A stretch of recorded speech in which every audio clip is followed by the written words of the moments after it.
Are you looking to learn more about pain management ideas for an all-natural, unmedicated childbirth? If so, then you're on the right video because today I'm going to share with you 8 things to consider.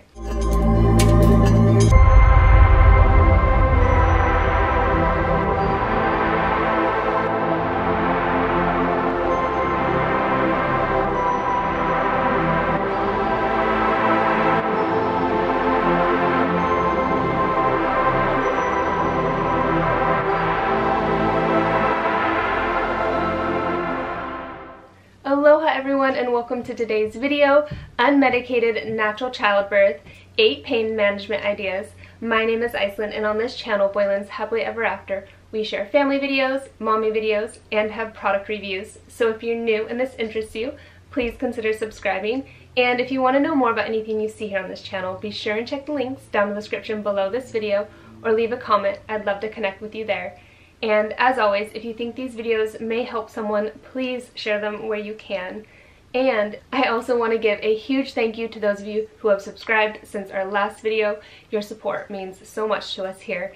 Thank you. To get started, I'm going to give a quick little disclaimer here. I am not a medical professional, so the things you hear in this video are just my opinion, and you should always be consulting with your healthcare provider, doctor, doula, midwife, whoever you're working with during your pregnancy. I have had 4 unmedicated natural childbirths, 2 at the hospital and 2 at home. And I've shared these stories along with some other great pregnancy information on this channel. I'll be sure and link all that stuff that you need to find down in the description below, so be sure and go and check things out there too. Now, for the key factors that you're going to want to consider. Having a plan, the right support, mental preparation, pain management, and education.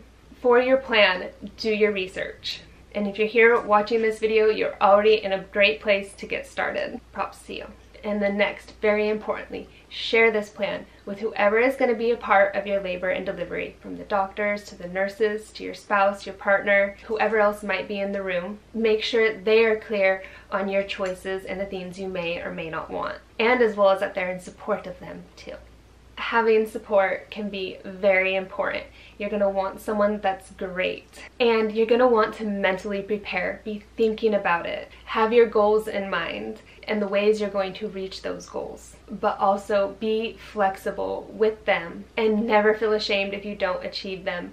Know that as your labor progresses and you continue to get closer to delivering your baby, you most likely will be thinking different things about how you're handling it, how it's going. So it's really important to educate yourself as much as possible before that day gets here. This way you will be comfortable and educated in the options that you have. And now for those 8 pain management ideas. And a little warning, this is going to get very personal. Number 1 is breathing, and most of you may think of Lamaze. I believe it is very important to take a class on this. You're going to learn how to take those deep breaths and breathe through the pain and the contractions. You're going to need to fill those lungs with oxygen so that gets into your bloodstream and your body does not tire as fast, because it is going to be very hard work.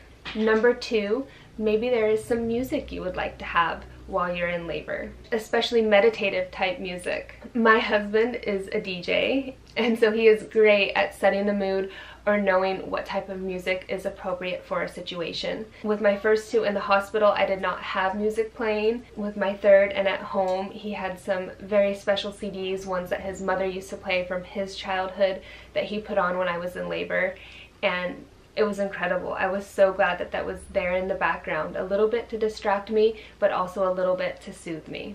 And then that's really special because then maybe there's certain music that you can share with your baby someday that they were born to. Number 3, massage. I personally love massage. However, when in labor, I don't want anyone to touch me as much as possible. It's kind of distracting from what's happening with my body because I'm feeling so much already. I have been present during some labors where women actually found that extremely comforting, and they did not like when the person that was giving them the massage stopped.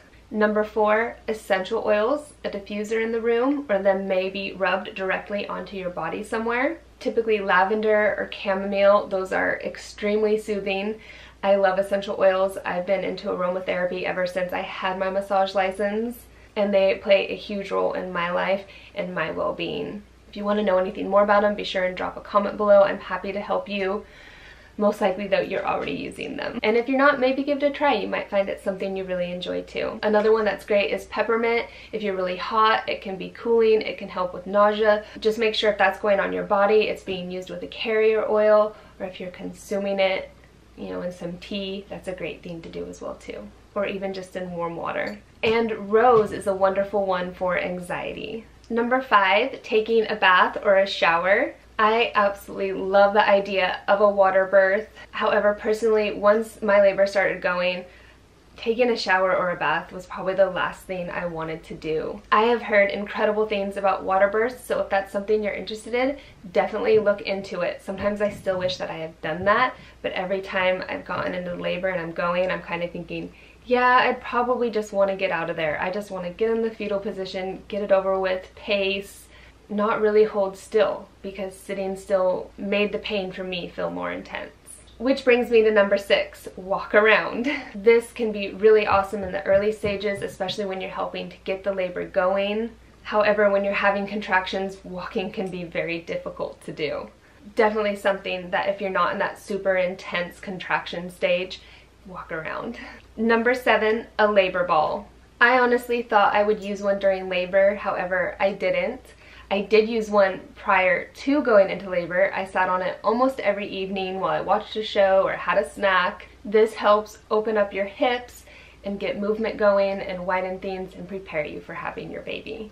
Number 8, don't be afraid to try different positions once you're in labor. You can lay certain ways that will help take some of the gravity off of your back if you're having a lot of back pain. Everyone kind of feels their pain in a different spot. For me, getting on my back was like, no way. Hands and knees, not so much. I really did want to be on my side or just on my feet. With my son, I was on my knees on my bed, holding onto the headboard. That really helped things move, because laying on your back and pushing, you kind of are working against gravity to have your baby. I do question if that gravity might have led to me tearing with my son and being up and having that much pressure and weight down there. It could have just been his size or the way his shoulders came out. And with my 4th, my daughter, I remember being on my side and just having one leg held up and doing that for a while. I might have even done that with my son some too. So just don't be afraid to move around, try new things, do what works best for you. And then lastly, I want to say, don't be afraid to test these, practice these before your day comes. This way you're familiar with them and you have an idea of the things that you can do to help you deal with the pain. And if you have any pain management ideas that maybe I didn't share in this video, please drop them down in the comments below. It's a great place to connect, support other women, share our ideas, and grow a great little place of information for others to find. Also, that will help you know which ones you might prefer over the other. And that's it for today's video. I hope these 8 ideas helped you. Don't forget to check out my other pregnancy type videos. I'll have them linked for you. If you enjoyed today's video and learned something new, please be sure and give it that thumbs up. Don't forget to subscribe for more, and as always, share my videos where you can. I'll see you in the next one. Aloha!